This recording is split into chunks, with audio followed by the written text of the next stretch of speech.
नमस्कार, स्वागत है आप सबका हमारे चैनल मेरी किताबें। पुस्तक मैं स्टीव, मेरा जीवन मेरी जुबानी। प्रस्तुत है उसका अगला अंश। उपभोक्ता शिकायतें। मुझे आईफोन के उपभोक्ताओं से सैकड़ों ईमेल प्राप्त हुए हैं जो एप्पल द्वारा आईफोन की बिक्री शुरू होने के 2 माह बाद ही इसकी कीमतें $200 कम कर दिए जाने को लेकर परेशान हैं। इनमें से प्रत्येक ईमेल को पढ़ने के बाद मैं कुछ विचारों और निष्कर्ष पर पहुंचा हूं। परिवर्तन और सुधार सदा होते रहते हैं और सदैव कोई व्यक्ति ऐसा होता है जिसने एक निश्चित अंतिम तिथि से पहले उत्पाद को खरीद लिया और वह नई कीमत अथवा नया ऑपरेटिंग सिस्टम अथवा जो भी नया है पाने से चूक जाता है। प्रौद्योगिकी के क्षेत्र में यही जीवन है। यदि आप हमेशा कीमत में आगामी कटौती अथवा नए बेहतर मॉडल की प्रतीक्षा करते रहेंगे तो आप कभी भी प्रौद्योगिकी उत्पाद नहीं खरीद पाएंगे, क्योंकि उस जगत में सदा कुछ बेहतर और कम महंगा होता है। हम आईफोन की कीमतों को कम करने का हालांकि सही निर्णय ले रहे हैं और यद्यपि प्रौद्योगिकी का मार्ग बहुत ऊबड़-खाबड़ है, परंतु हमें कम कीमतों के साथ तेजी से नए उपभोक्ताओं की ओर बढ़ने के साथ साथ पहले आईफोन खरीद चुके उपभोक्ताओं का ध्यान रखने का बेहतर कार्य भी करना है। हमारे प्रारंभिक उपभोक्ताओं ने हम पर विश्वास किया। हमें इन जैसे क्षेत्रों में अपने कार्यों द्वारा उनके विश्वास को बनाए रखना है। एप्पल वेबसाइट, सितंबर 2007। उपभोक्ता निष्ठा। मुझसे ये बहुत पूछा जाता है कि एप्पल के उपभोक्ता इतने निष्ठावान क्यों हैं। ऐसा इसलिए नहीं है कि वे मैक संप्रदाय से हैं, ऐसा कहना बहुत हास्यास्पद है।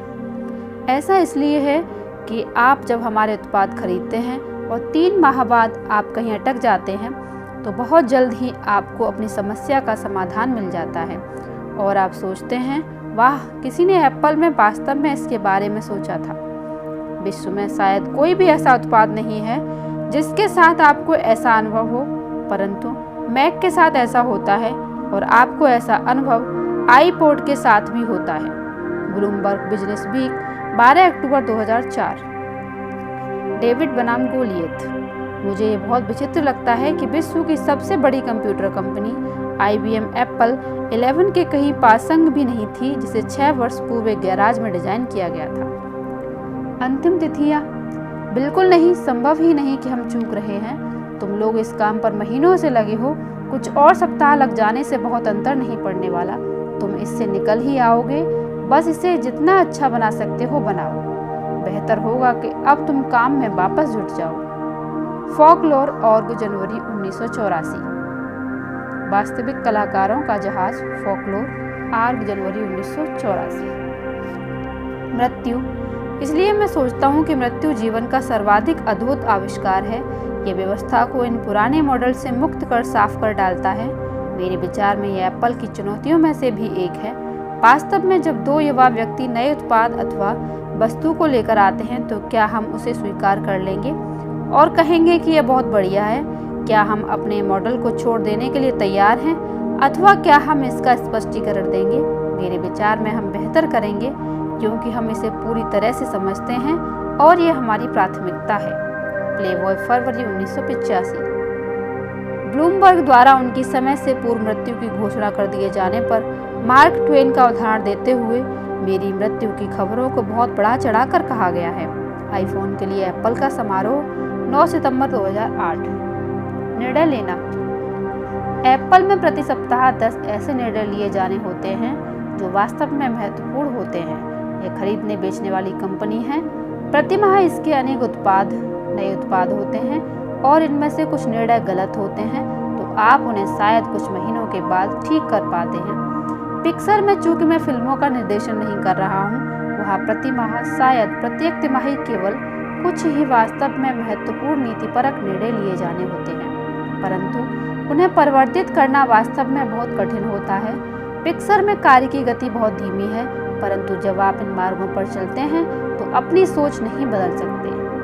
इन्फिनिटी एंड बियॉन्ड को, 2007। मृत्यु। एप्पल की कुछ अथाह परिसंपत्तियां हैं, परंतु मेरा विश्वास है कि बिना कोई ध्यान दिए कंपनी मैं सही शब्द ढूंढ रहा हूँ, मर सकती थी। टाइम, 18 अगस्त 1997। सृष्टि पर छाप छोड़ना। कब्रिस्तान में सबसे धनी व्यक्ति होने से मुझे कोई अंतर नहीं पड़ता। रात को बिस्तर पर जाते हुए कहना कि हमने कुछ आश्चर्यजनक किया है, यह मेरे लिए महत्वपूर्ण है। वॉल स्ट्रीट जर्नल 25 मई 1993। डिजाइन। अधिकतर लोगों के शब्दकोश में डिजाइन का अर्थ है ऊपरी चमक दमक। यह आंतरिक सज्जा है, यह पर्दों एवं सोफे का कपड़ा है, परंतु मेरे लिए डिजाइन के अर्थ से आगे कुछ नहीं हो सकता। डिजाइन मानव निर्मित रचना की मूलभूत आत्मा है, जो उत्पाद अथवा सेवा की एक के बाद एक बाह्य परतों से स्वयं को व्यक्त करती है। फॉर्च्यून 24 जनवरी 2000। डिजाइन मजेदार शब्द है। कुछ लोग सोचते हैं कि डिजाइन का अर्थ है कि यह कैसा दिखता है, परंतु यदि आप गहराई में जाएं तो वास्तव में डिजाइन का अर्थ है कि यह काम कैसे करता है। मैक का डिजाइन यह नहीं था कि यह कैसा दिखता था, हालांकि उसकी दिखावट डिजाइन का भाग थी। मुख्य रूप से यह था कि यह काम कैसा करता है।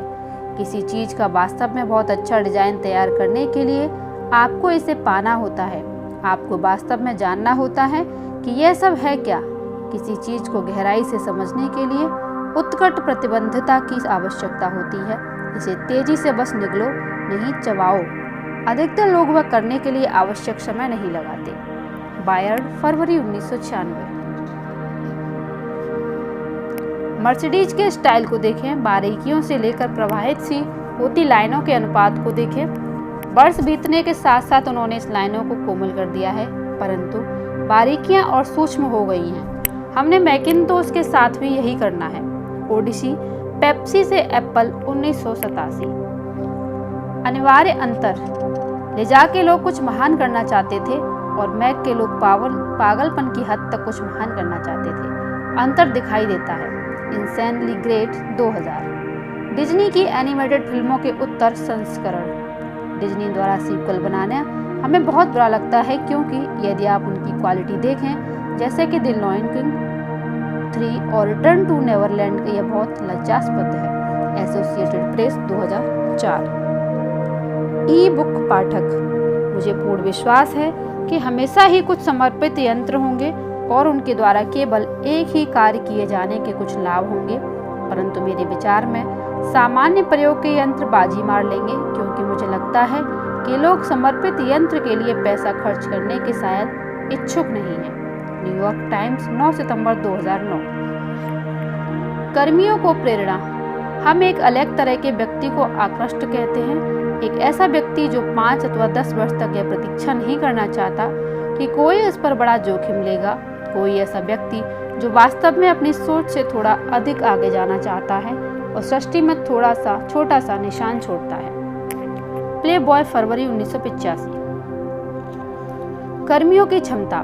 मेरा कार्य लोगों के साथ सहज होना नहीं है, मेरा कार्य उन्हें बेहतर बनाता है। CNN मनी, फॉर्च्यून, फरवरी 2008। उत्तेजना। हमने iMac ऐसी वस्तुएं देने के लिए तैयार किया जिसे उपभोक्ता सबसे अधिक चाहते हैं। इंटरनेट की उत्तेजना और मैक की सरलता। iMac $1299 में आने वाले वर्ष का कंप्यूटर है, पिछले वर्ष का $999 का कंप्यूटर नहीं। iMac पर एप्पल की प्रेस विज्ञप्ति, 6 मई 1998। श्रेष्ठ था। लोग तुम्हें तुम्हारे कार्य से आंकते हैं, अतः परिणाम पर ध्यान केंद्रित करो, गुणवत्ता का पैमाना बनो। कुछ लोग ऐसे वातावरण के आदी नहीं होती जहां श्रेष्ठता की आशा हो जाती है। कर्मचारियों को निकालना। यह पीड़ादायक होता है कि आपके पास कुछ ऐसे लोग हों जो विश्व के सर्वश्रेष्ठ लोग नहीं हैं और आपको उनसे पीछा छुड़ाना है, परंतु मैं देखता हूँ कई बार मेरा काम ठीक ही करना रहा है। कुछ ऐसे लोगों से छुटकारा पाना जो खरे नहीं उतरते, और मैंने इस कार्य को सदा मानवीय ढंग से करने का प्रयास किया है, परंतु फिर भी इसे करना होता है और यह करना कभी सरल नहीं होता। Smithsonian institution, oral and video histories, 20 April 1995। Flash crash.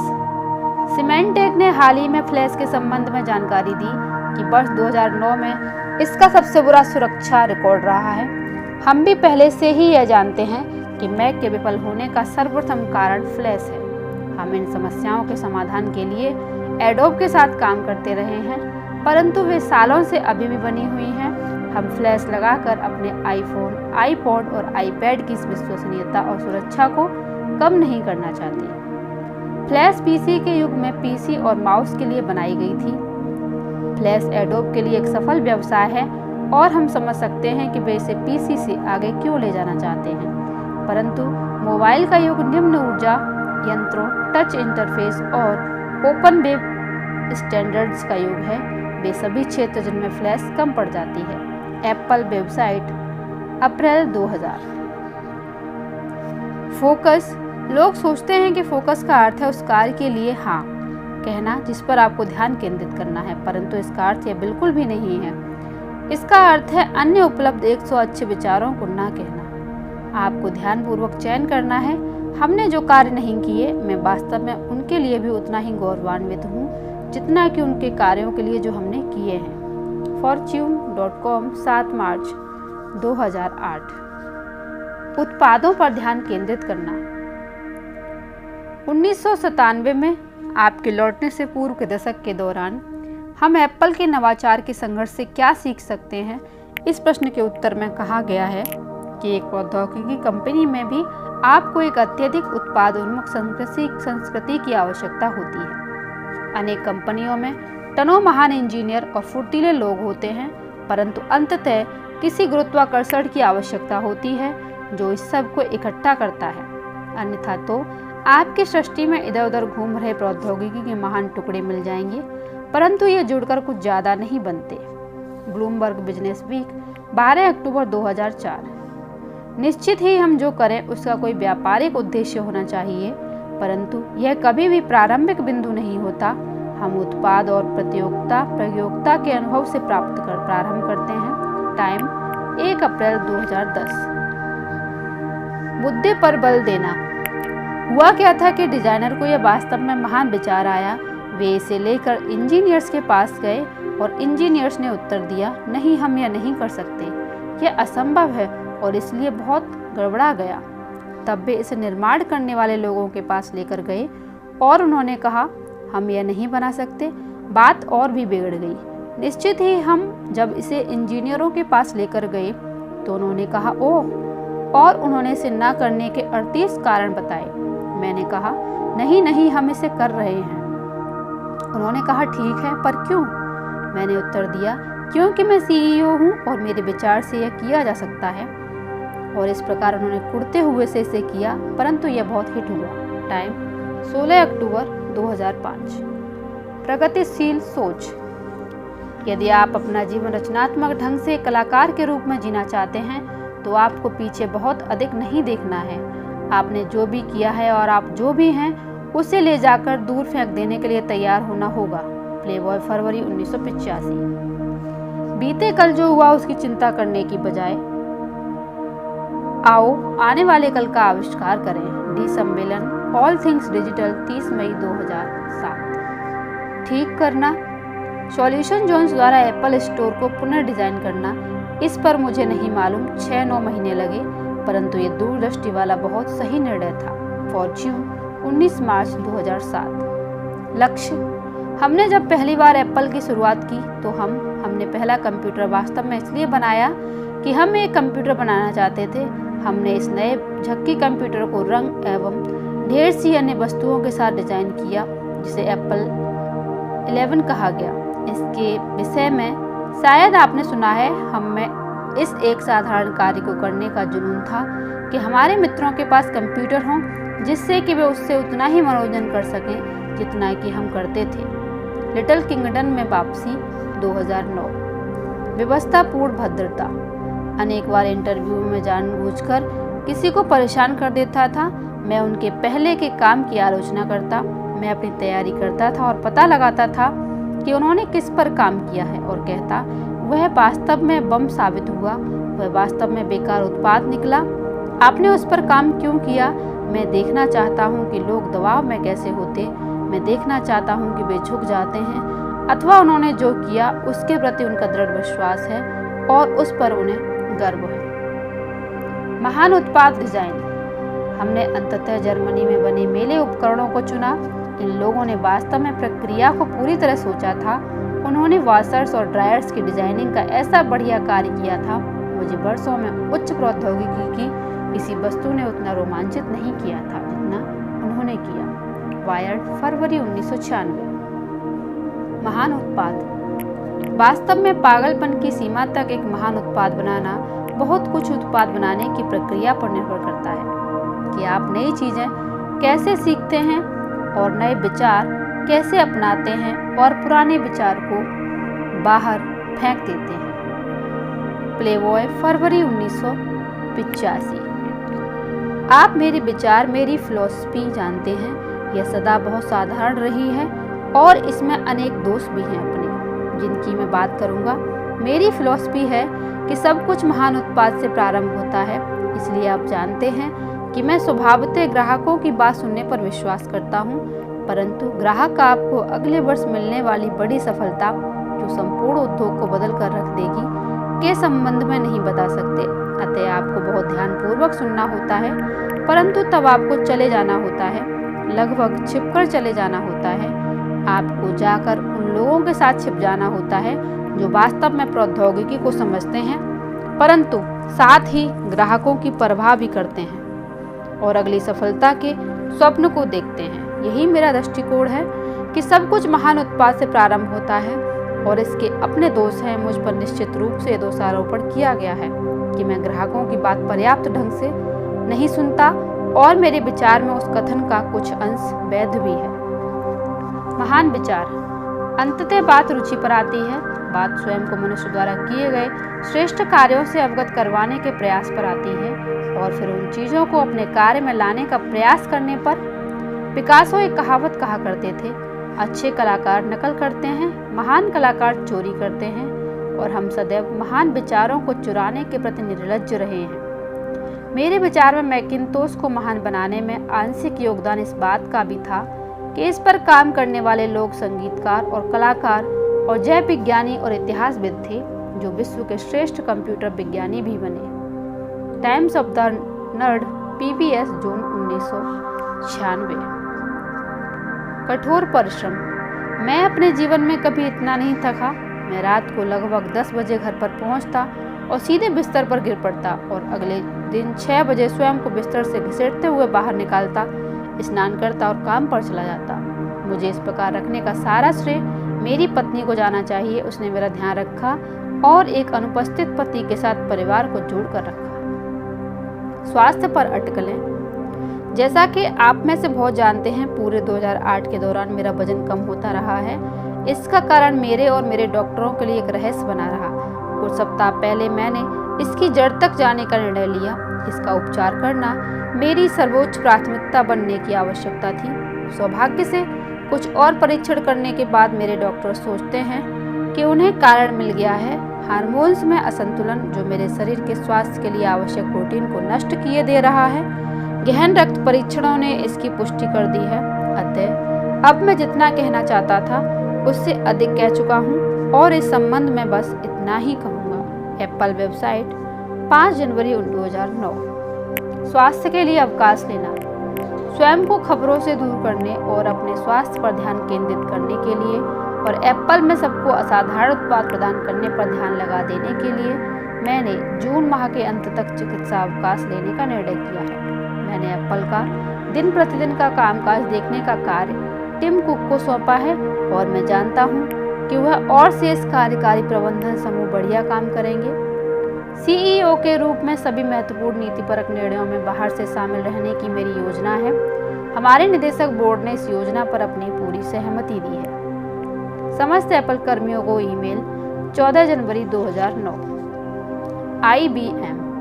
IBM का स्वागत है। सच में और आपके पहले पर्सनल कंप्यूटर के लिए मुबारक। लोगों के हाथ में संगठन की वास्तविक शक्ति दे देने से लोगों के कार्य करने, सोचने, सीखने, संप्रेषण और अपना खाली समय व्यतीत करने का ढंग पहले ही बेहतर हो रहा है। कंप्यूटर साक्षरता तेजी से पढ़ने और लिखने की भांति एक आधारभूत कौशल बनती जा रही है। वॉल स्ट्रीट जर्नल में एप्पल का प्रकाशित विज्ञापन, अगस्त 1981। IBM हमें धरती से मिटा डालना चाहता है। फॉर्च्यून, 20 फरवरी 1984। ICEO कुछ लोग शब्द इंटरिम यानी अंतरिम को लेकर चिंतित हैं, परंतु वे अंतिम सीईओ के बारे में चिंतित नहीं थे और वह अंतरिम नहीं था। एप्पल के शेयर धारकों की बैठक 22 अप्रैल 1998। प्रभाव एप्पल के कर्मियों को एक संबोधन में। एप्पल जहां पहुंच रहा है उसे प्रभावित करने के लिए हमारे पास एक बड़ा अवसर है। प्रत्येक दिन बीतने के साथ यहाँ 50 लोगों द्वारा किया जा रहा काम ब्रह्मांड में बड़ी तरंगें पैदा कर देगा। मैं तरंगों की गुणवत्ता से वास्तव में खुश हूँ। मैं जानता हूँ कि मेरे साथ काम करना थोड़ा कठिन हो सकता है, परंतु यह अपने जीवन में किया गया सर्वाधिक आनंदप्रद कार्य है। मैं अत्यधिक प्रसन्न हूँ। Return to the little kingdom 2009। नवाचार। अनेक कंपनियों ने अपने आकार को कम करने का निर्णय लिया है और शायद ऐसा करना उनके लिए उचित था। हमने भिन्न मार्ग चुना। हमारा मन था कि यदि हम ग्राहकों के सामने महान उत्पाद रखते रहे तो वे अपने बटुए खोलते रहेंगे। ब्लूमबर्ग बिजनेस वीक 18 अगस्त 2003। नवाचार एक नेता और एक अनुयायी के बीच अंतर करता है। माइक्रोसॉफ्ट पर वे मैक की नकल कर पाए क्योंकि मैक समय के साथ थम गया था। मैक बीते 10 वर्षों में बहुत नहीं बदला था। यह शायद 10% बदला होगा। ये बैठी हुई चिड़िया थी। यह आश्चर्यजनक है कि माइक्रोसॉफ्ट को बैठी हुई चिड़िया जैसी वस्तु की नकल तैयार करने में 10 वर्ष लगे। दुर्भाग्य से एप्पल बहुत अधिक सहानुभूति का हकदार नहीं है। उन्होंने R&D में सैकड़ों डॉलर लगाए, परंतु परिणाम बहुत कम मिला। मौलिक मैक के बाद उन्होंने लगभग कोई भी नया उत्पाद तैयार नहीं किया। अतः अब मैकिन्टोश के मौलिक जीन इस धरती पर आबाद हो गए हैं, 90% विंडोज के रूप में, परंतु फिर भी दसियों करोड़ कंप्यूटर ऐसे ही काम करते हैं और यह बड़ी बात है। प्रश्न है कि अब आगे क्या हो और इस पीसी क्रांति को क्या चलाए रखने वाला है। रोलिंग स्टोन 16 जून 1994।